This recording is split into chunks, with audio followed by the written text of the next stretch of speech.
Bien, ¿qué tal? Pues primero que nada quiero agradecer al Instituto de Investigaciones en Innovación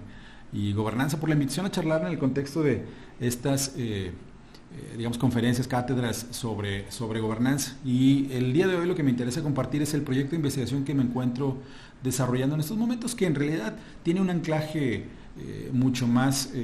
extenso, mucho más amplio. O sea, se sitúa por lo menos hacia un par de décadas atrás, pero que en este momento tiene características particulares. El proyecto de investigación al que me refiero y que, insisto, estoy desarrollando en este momento se titula El retorno de lo público, juventud y cultura política en el área metropolitana de Guadalajara, y se extiende entre el periodo del 2012 al 2025. Y en términos generales,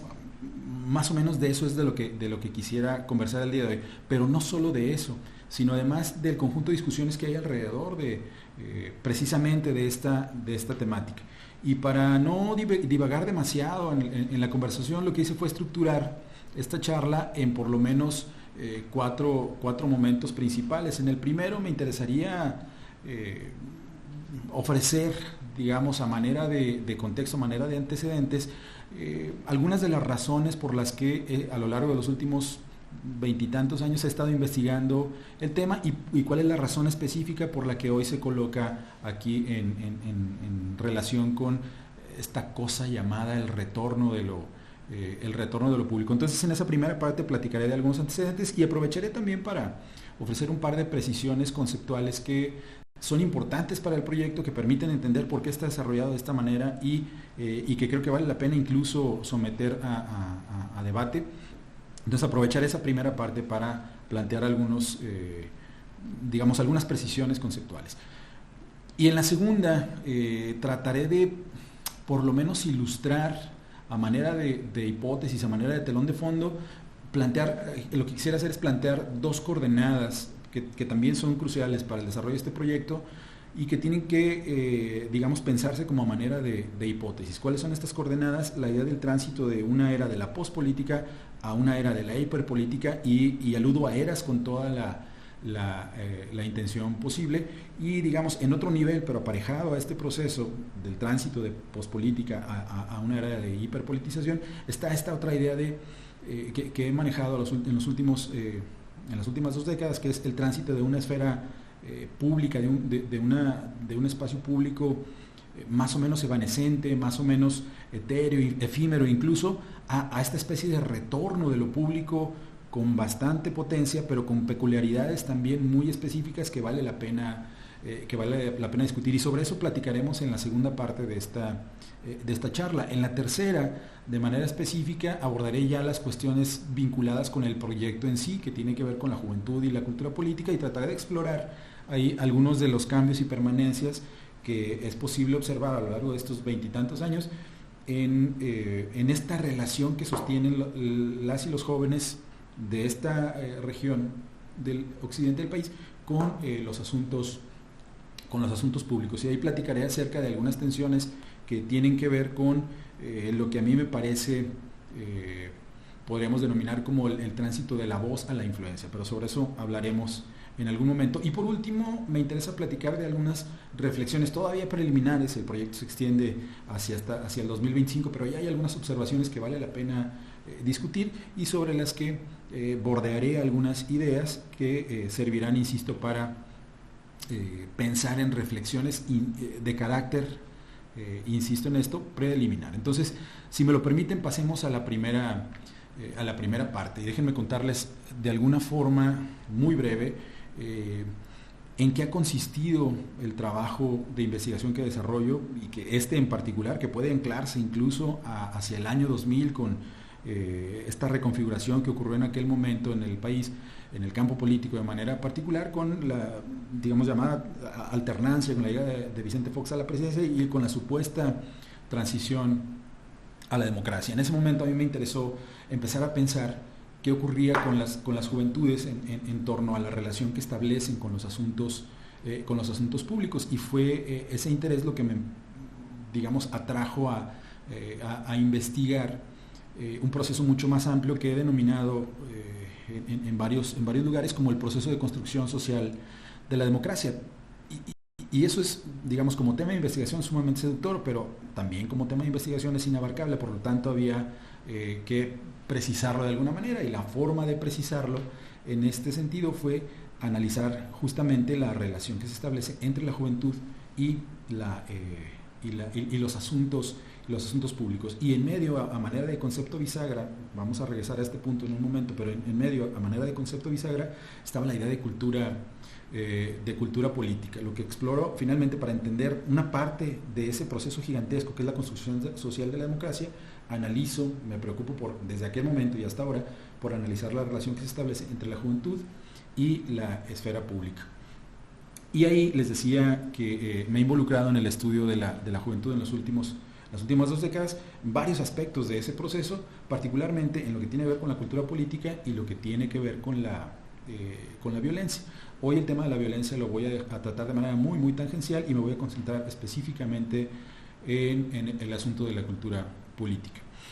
Y entonces, a modo de para problematizar el proceso de construcción social de la democracia, como ya lo dije hace un momento, analizo la relación que se establece entre la juventud y la esfera pública. Y lo que encuentro desde entonces y en buena medida en las observaciones que podemos hacer hasta ahora es que cuando uno revisa la literatura acerca que investiga esta relación entre la juventud y la esfera pública, se da cuenta que hay por lo menos 2 grandes vertientes. Una asociada con la idea de una juventud integrada al entramado institucional, al sistema, que participa de manera cívica, sobre todo en el campo político, por la vía de los mecanismos formalmente instituidos, y entonces se plantea, por utilizar una metáfora digamos asociada con Humberto Eco, se plantea que hay un sector de la juventud que está integrado. Y la otra vertiente que hay en los estudios de juventud que analizan precisamente la construcción social de la democracia y la relación con los asuntos públicos es aquella que plantea que hay un sector de la juventud en rebeldía que está en constante manifestación y protesta, en constante conflictividad, y al que, siguiendo con esta metáfora, jugando con esta metáfora de Humberto Eco, podemos denominar como el sector apocalíptico. Y en buena medida los estudios de juventud suelen transitar por estos dos caminos. Y en ese sentido, a mí me tocó observar que en medio de estos 2 grandes extremos había un sector amplísimo de la población que no era ni apocalíptico ni integrado, sino que la relación que sostenía con la esfera pública era a veces táctica y se situaba en el plano del conflicto, en el plano de la disputa, en el plano de la protesta y la manifestación, pero ese mismo actor también entraba de manera estratégica, entraba y salía del entramado institucional formal. Entonces había una especie de intersticio, una especie de zona gris en el que se situaban amplios sectores de la juventud que en realidad no estaba siendo estudiado y sobre el cual traté de insertarme, ¿no? Traté de preocuparme por investigar ese sector. Y entonces ese es precisamente más o menos el modo en que problematicé este asunto. Y la principal observación que me servía a manera de hipótesis de trabajo para indagar esta parte era que en ese sector de la población, al que llamo como esta especie de intersticio, de espacio intersticial, prevalecía un relativamente escaso involucramiento con el campo político formalmente instituido. Y hay que aclarar este punto porque es muy importante. Hay lo que tenemos es un malestar con la política formalmente instituida, pero eso no quiere decir que la juventud sea apática por naturaleza, ni que lo único que le interesa es la ludicidad y la diversión, sino que por el contrario, el malestar con la política tiene una especie de, en otros momentos y en otros lugares se ha llamado desapego apasionado, es decir, una retirada de lo público, pero sumamente politizada. Y esto ha producido el surgimiento de lugares en los que lo político se acuerpa, en donde lo político tiende a condensarse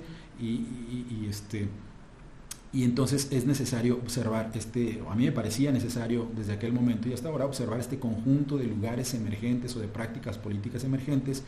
que transitan por fuera de lo formalmente instituido y que, por decirlo a la Castoriadis,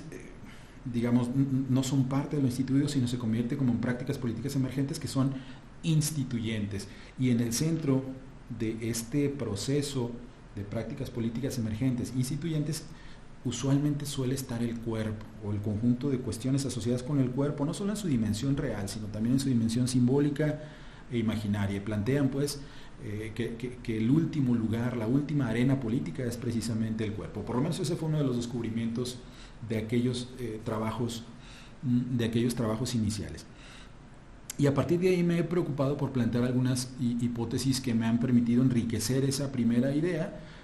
para pensar en términos más amplios o para ilustrar cómo en términos más amplios la relación entre juventud y asuntos públicos permite dar cuenta de cómo está constituido primero el campo político y luego los procesos de construcción social de la democracia. Y por ejemplo, he planteado hipótesis en este sentido, ¿no? Que nuestro campo político está atravesado por una profunda tensión entre una democracia que no acaba de cuajar, pero también un autoritarismo que no termina de desaparecer. Y eso hace de nuestro campo político, que nuestro campo político tenga una dinámica peculiar, pues incide de manera específica sobre la calidad, por ejemplo, de la democracia. Y vale la pena aclarar aquí que cuando hablamos de democracia en el contexto de esta investigación, no nos referimos exclusivamente a el proceso, o digamos a la dimensión electorera incluso, del término, sino a cómo esta está planteada en la Constitución, en el artículo 3 de la Constitución, es decir, como un modo de vida a partir del que se regulan y se ordenan las relaciones sociales. Hacia allá hay que entender la democracia. Entonces, este proceso del que hablaba, esta tensión entre una democracia que no acaba de cuajar y un autoritarismo que no termina de desaparecer, que venimos arrastrando desde por lo menos el proceso de alternancia, por allá ya en el lejano 2000, se intensifica por ejemplo, con la llegada de la guerra contra el narcotráfico durante el periodo de Felipe Calderón, por ahí en el 2006, en donde se amplía la esfera de lo violento y transitamos de una especie de focalización ideológica de lo violento a una especie de dispersión de la violencia por todo el entramado social, y la violencia transita del sigilo a la estridencia. Dije que no iba a tocar aquí el tema de la violencia y lo hacemos solo de manera tangencial por mencionar una de las coyunturas importantes que ha reconfigurado el campo político. Y en ese sentido, lo que he observado desde entonces y que todavía es un proceso que prevalece, es que cada vez más hay un proceso de estabilización en el campo de lo juvenil, de las subjetividades juveniles en el ámbito privado. Y hay algo preocupante que tiene que ver con la narrativa juvenil, con cómo se ha transformado la narrativa juvenil, no solo aquella que da cuenta de la relación que el sujeto juvenil sostiene con la esfera pública, sino de cómo el sujeto juvenil constituye precisamente su subjetividad. Y en ese sentido, lo menciono aquí como pie de página, la violencia cada vez más ocupa un lugar central en la producción de las subjetividades juveniles. Y eso es algo a lo que hay que prestarle mucha atención, lo dejo aquí sobre la mesa porque es algo en lo que estoy trabajando de manera lateral. Y finalmente, ese estudio del que parte esta investigación de la que ahora les estoy platicando, cierra más o menos en el 2012 con otra de las coyunturas importantes que reconfiguró el campo político en el país, que es el surgimiento del YOSO 132 y digamos el subrayado, la puesta de relieve de la importancia que tiene la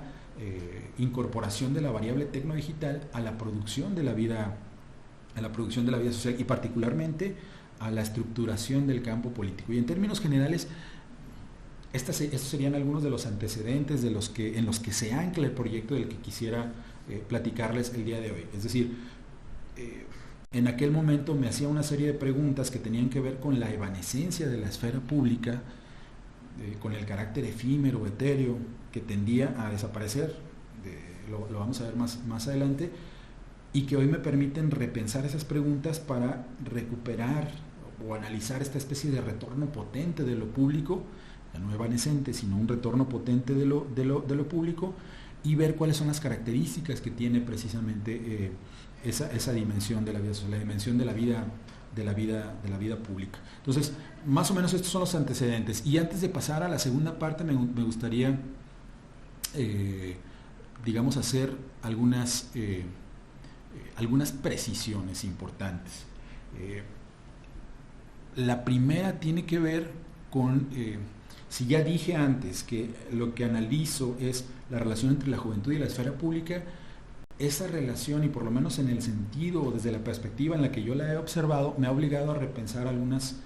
ideas más o menos convencionales acerca del campo político. Por ejemplo, para mí la idea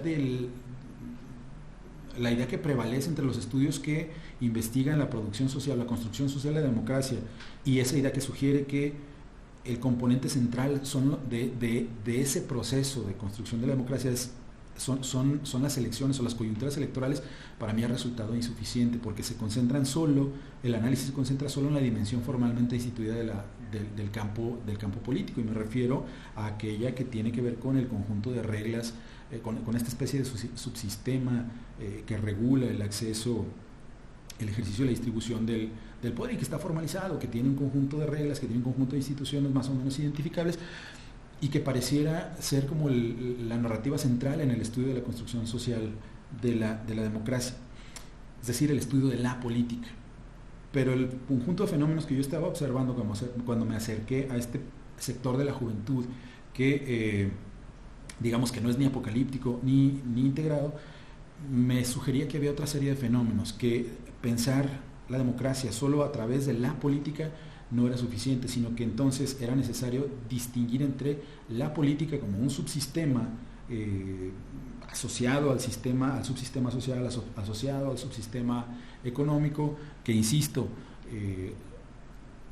regula y ordena el acceso, el ejercicio y la distribución del poder político, la política. Me parecía necesario pensar en lo político, porque eso,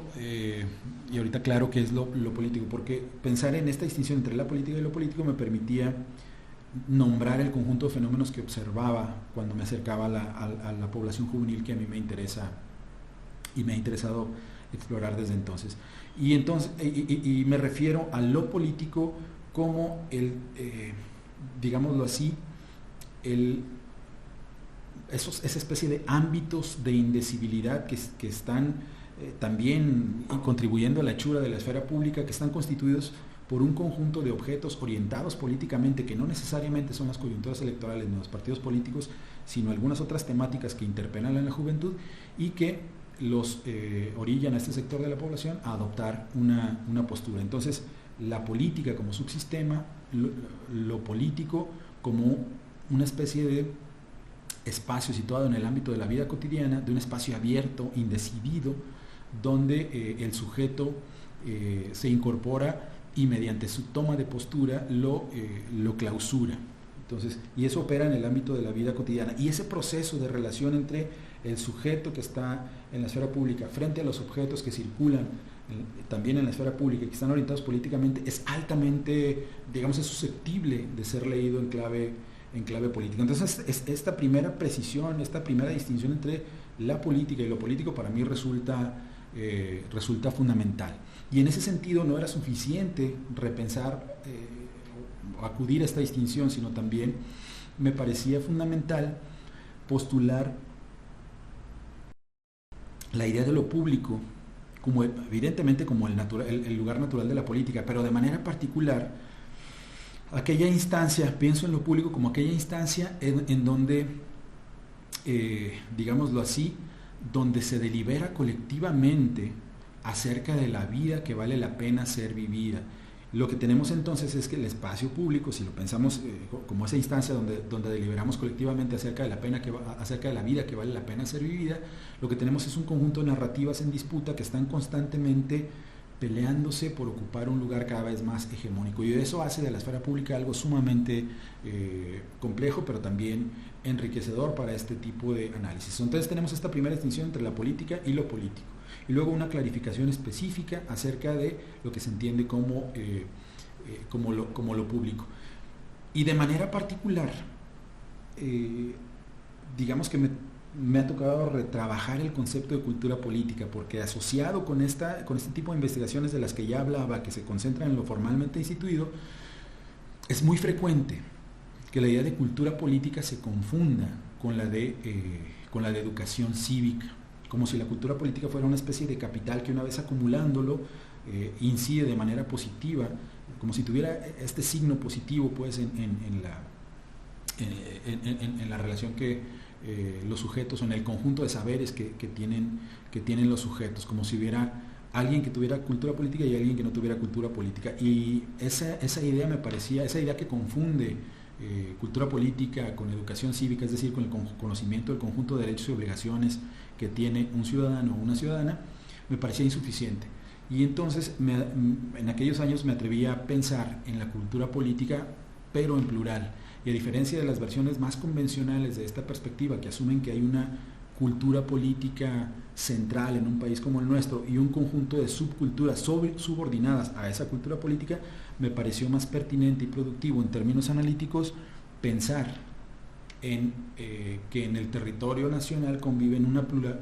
pluralidad de culturas políticas con el mismo estatus ontológico, ninguna subordinada a otra, y que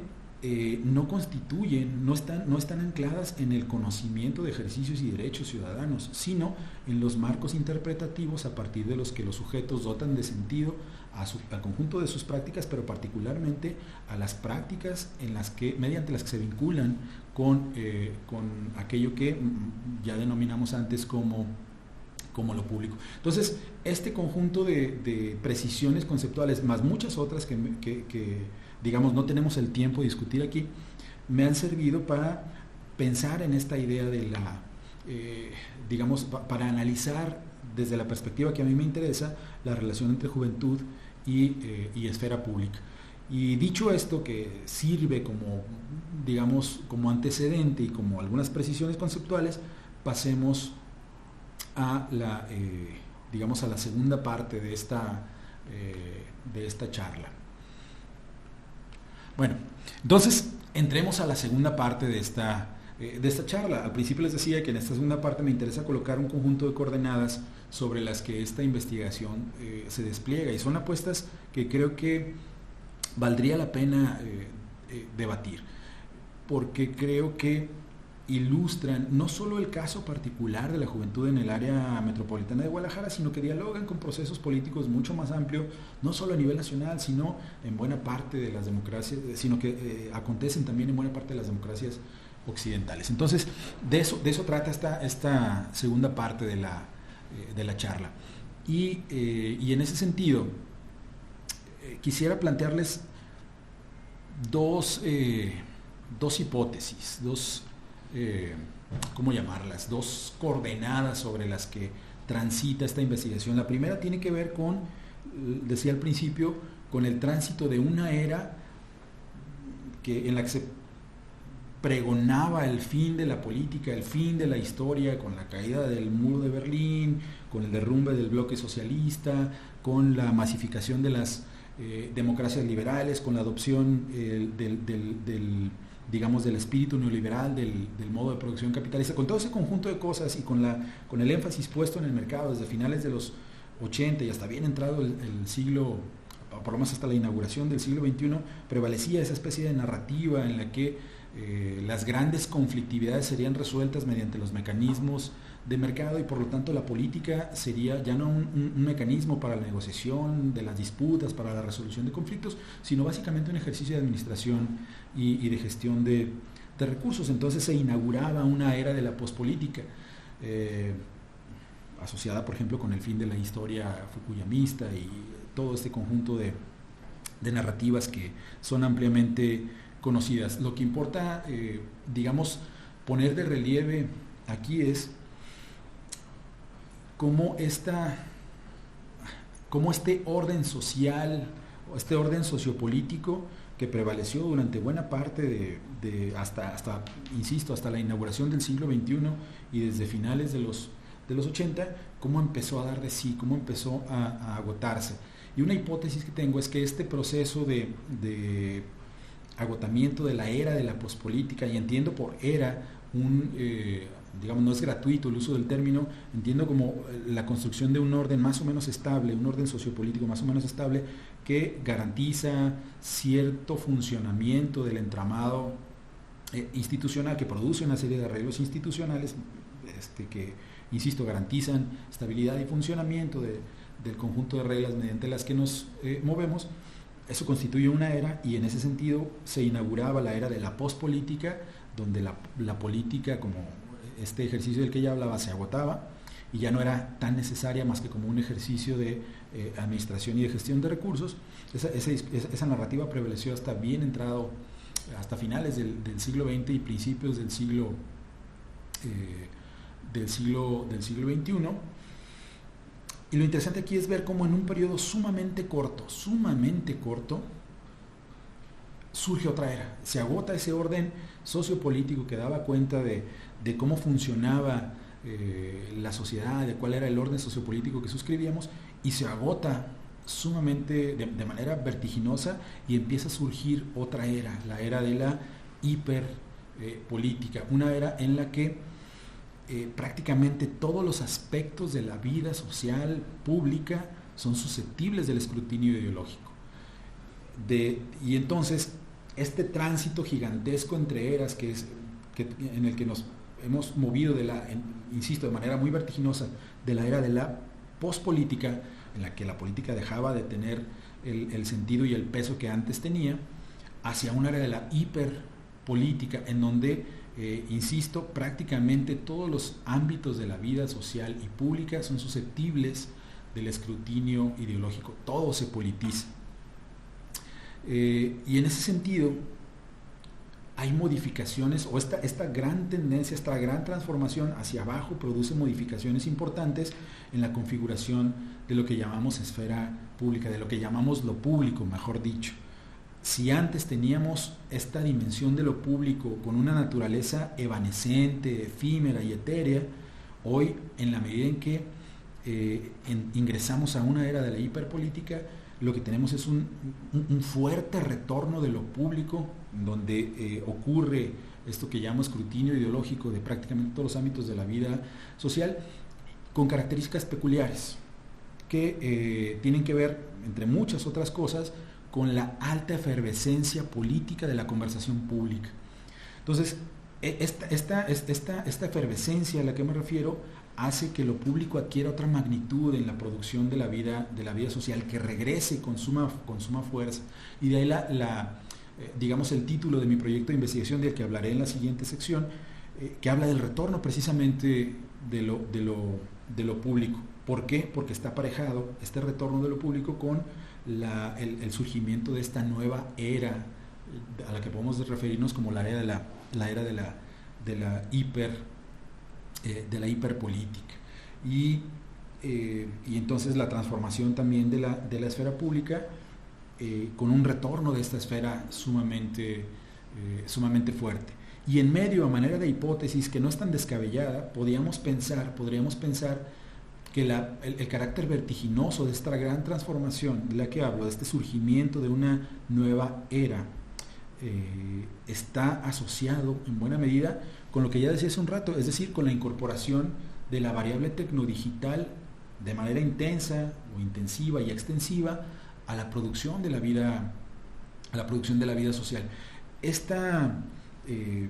Este componente, esta variable particular, la variable tecnodigital que tiene que ver con las comunicaciones, con las redes sociales, etcétera, etcétera, ha jugado un papel fundamental, insisto, en el carácter vertiginoso de esta gran transformación, que en otro tiempo o que en otro ecosistema o en otro entorno hubiera llevado bastantes más décadas. Aquí en 2 décadas hemos podido experimentar el cambio de 2 eras completamente distintas, que para los fines que persigo con este proyecto, han producido una transformación importante en la naturaleza de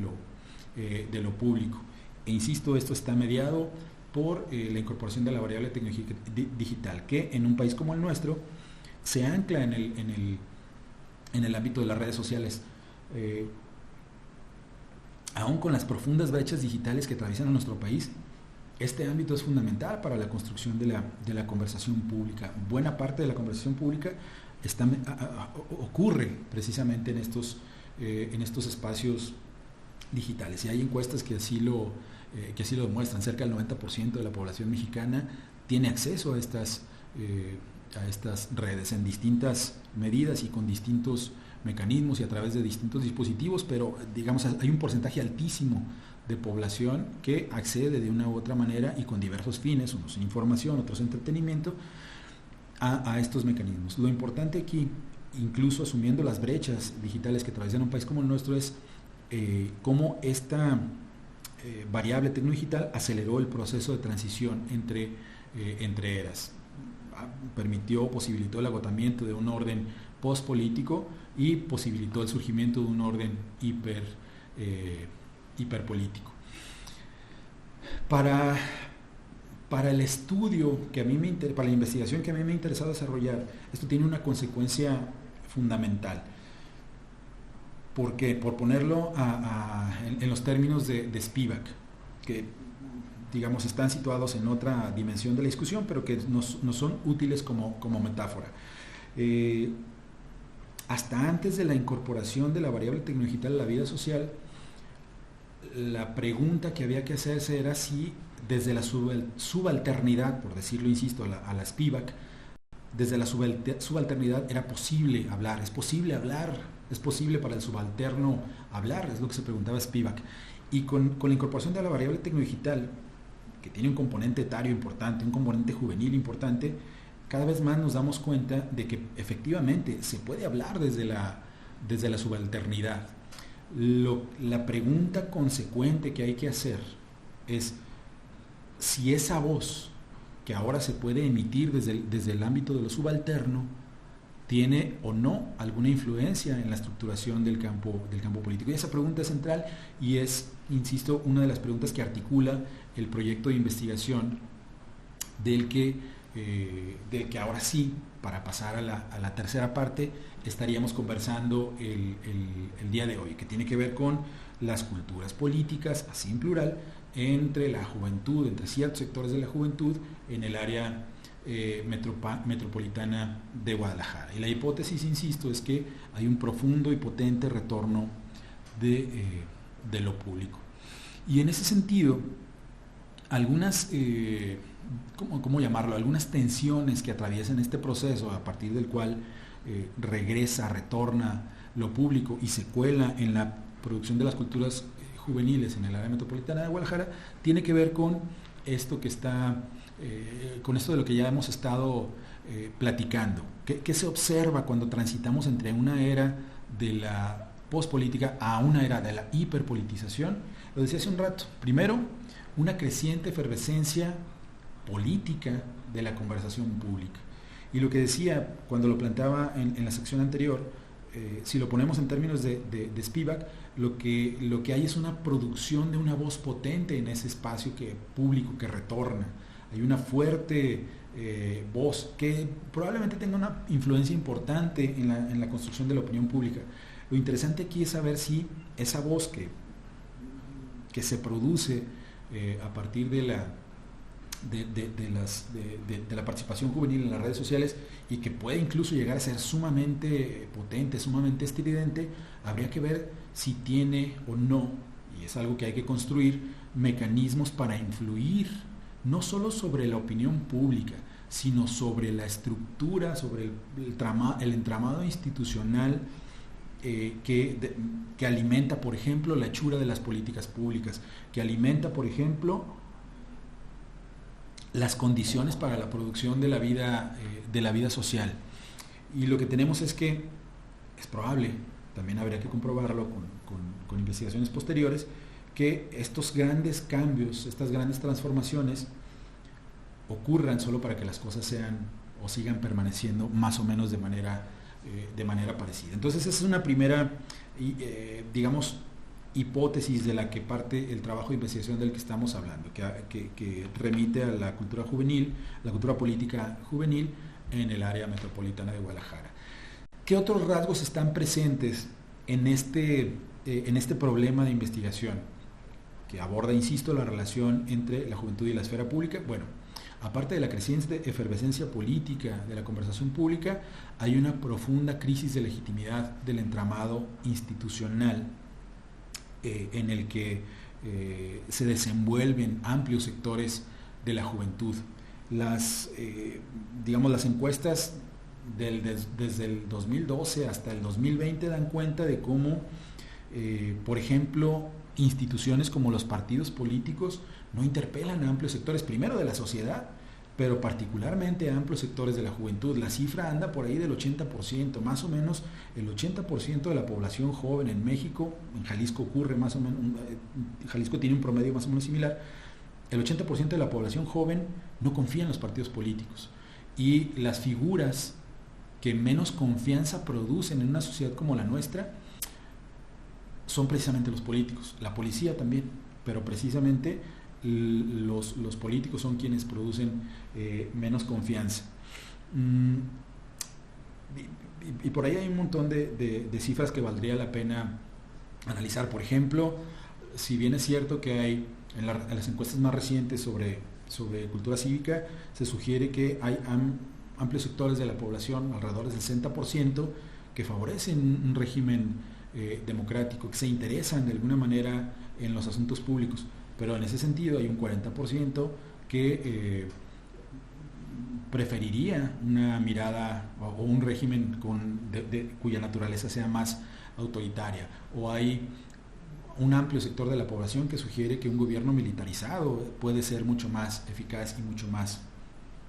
eficiente. Entonces, lo que tenemos es esta especie de crisis de legitimidad del entramado institucional, que produce lo que en otros lugares se ha llamado como desapego apasionado, es decir, un deslinde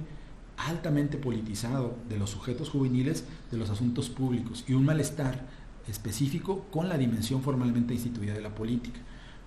Pero esto promueve, fomenta, posibilita, mejor dicho, el surgimiento de nuevos lugares en los que lo político se condensa, y pongo unas comillas gigantescas en el término nuevos. No quiere decir que no existían antes, sino que analíticamente muy apenas estamos tratando de hacer visibles esos lugares donde las prácticas juveniles emergentes suelen expresarse y producir o condensar lo político. Y en ese sentido, el trabajo de investigación que he desarrollado hasta ahora en este proyecto que va de 2012 a 2025 tiene como coyunturas importantes, y ya vamos finalizando, entremos a la parte final de este proyecto, de esta charla, con algunas reflexiones finales. Pero antes de eso quiero decir que el trabajo que se ha hecho hasta ahora es en términos cualitativos. Se han hecho varios grupos de discusión, se han hecho algunas entrevistas, faltan algunas más por hacer. Pero si uno piensa en términos del conjunto de entramados a partir de los que las y los jóvenes le otorgan significado a su práctica cotidiana en relación con los objetos orientados políticamente que circulan en la esfera pública, es decir, a lo que denominamos antes como cultura política, podemos ver que hay una serie de continuidades y una serie de rupturas. Por ejemplo, entre las continuidades importantes está, a partir de las entrevistas y los grupos de discusión con los que hemos desarrollado hasta ahora, que hemos llevado a cabo hasta ahora, está la idea de que el campo político está atravesado por una profunda crisis de legitimidad, pero hay, con la incorporación de la variable tecnodigital, hay una posibilidad de incidir, o por lo menos así se piensa entre amplios sectores de la juventud, por lo menos con los que yo he trabajado, hay una posibilidad distinta de incidir, por lo menos en la construcción de la opinión pública, por lo menos de participar en la conversación pública, y esa oportunidad no existía antes. Y eso es importante. Existe la crisis de legitimidad, pero a diferencia de épocas anteriores, el significado que se le otorga al involucramiento en la conversación pública es mucho más potente, es mucho más alto. Existe, pues, se piensa que existe por ahí una vía que quizá derive en la organización. Otra de las ideas derivadas del tramo que se ha recorrido en esta investigación tiene que ver con lo que decíamos antes, es decir, con que se generan condiciones de posibilidad entre este sector de la población para emitir una voz fuerte, incluso estridente, pero habría que empezar a medir de alguna manera cualitativa o cuantitativa si esta voz provoca involucramiento en actividades ciudadanas formales, es decir, aquellas que tienen que ver con la participación política en partidos políticos, el involucramiento definitivo en los procesos electorales, o si continúa el surgimiento de otros nuevos lugares en donde lo político se condensa, que circulan por fuera de la dimensión formalmente instituida.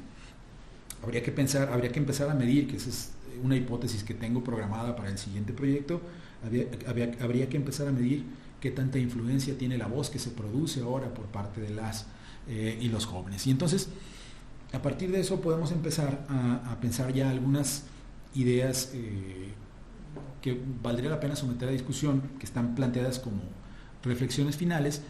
que sugieren más o menos que entre las y los jóvenes del área metropolitana de Guadalajara, que habitan en esta parte del occidente del país, pero me atrevo a pensar que en algunas otras zonas metropolitanas opera más o menos igual, podemos observar que la institucionalidad, el entramado institucional formal al que ya me referí hace un rato, ha llegado al límite de su vigencia. Ese entramado institucional,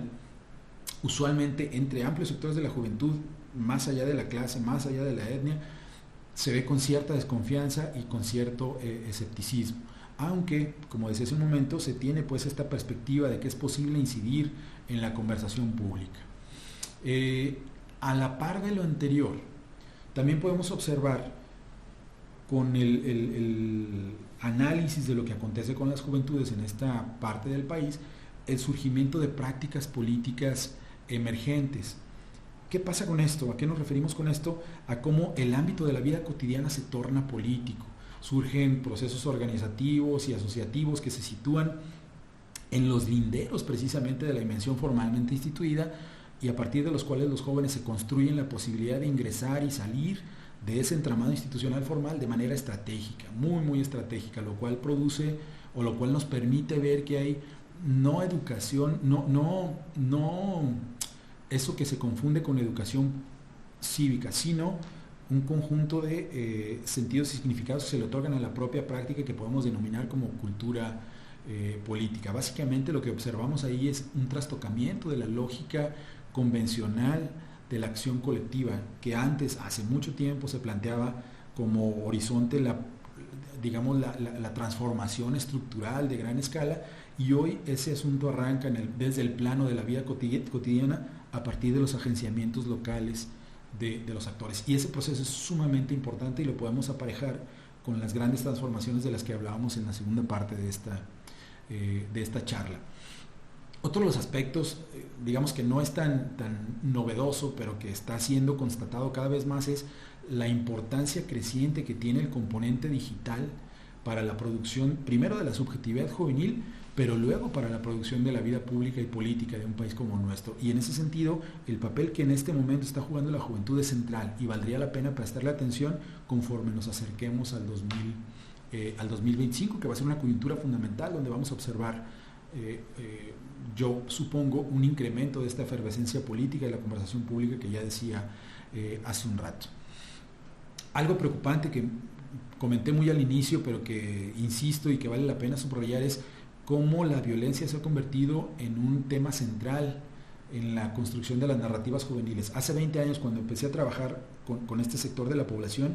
el tema de la violencia aparecía, pero de manera tangencial o marginal, y hoy ocupa un lugar central en la producción de la vida juvenil, también de la vida política, porque ha obligado a las y los jóvenes a modificar un conjunto de prácticas para sentirse más seguros, mejor protegidos y más resguardados. Y esto de lo que nos habla precisamente es del conjunto de fallas y ineficacias del Estado. Es decir, habría que pensar la violencia también en esos términos. Y para finalizar, ya platicamos de la necesidad de reconocer, por decirlo a la Gayatri Spivak, la voz del subalterno, la voz de la subalterna. Lo que tendríamos que analizar es si esa voz cada vez más potente fortalece o no la ciudadanía, o si incide o no sobre la hechura de políticas públicas. En fin, y ya para terminar con esta charla, lo que tenemos es la constatación de un conjunto de culturas políticas heterogéneas que habitan, y a veces de manera conflictiva, pero también de forma constante en una región como la nuestra, pero que tienen un factor común. Cuando situamos estas culturas políticas en plural en el plano de los mundos juveniles, aun cuando estas conviven de manera estrecha y a veces conflictiva, tienen un factor común, que nos invitan a pensar, que nos invitan a caminar de pensar la política a pensar políticamente. Y esa transformación en estos términos de la narrativa es fundamental, digamos, es uno de los grandes cambios que pueden observarse en el ámbito de las culturas políticas juveniles en el occidente del país, pero me atrevo a afirmar que esto ocurre en otras zonas metropolitanas de México. En fin, cierro con esta idea, con la idea de que transitamos de una esfera pública, de lo público evanescente a lo público mucho más concreto, a lo público, a un retorno de lo público. Pero este retorno, digamos, tiene características peculiares, no corresponde con una idea habermasiana de lo público, en la que la esfera pública es transparente, donde todos y todas tenemos acceso, donde compartimos más o menos las mismas competencias lingüísticas y donde tenemos la disposición de dejarnos convencer por el argumento más racional. No es ese público, no es esa idea de lo público la que retorna, es una idea de lo público mucho más compleja, mucho más conflictiva, que necesita ser nombrada, que tiene ritmos vertiginosos y que está en una constante transformación. Y esto, cierro con esta idea, nos obliga a hacerle frente a una cauda de desafíos conceptuales y metodológicos que nos obligan a repensar, insisto, el andamiaje teórico desde el que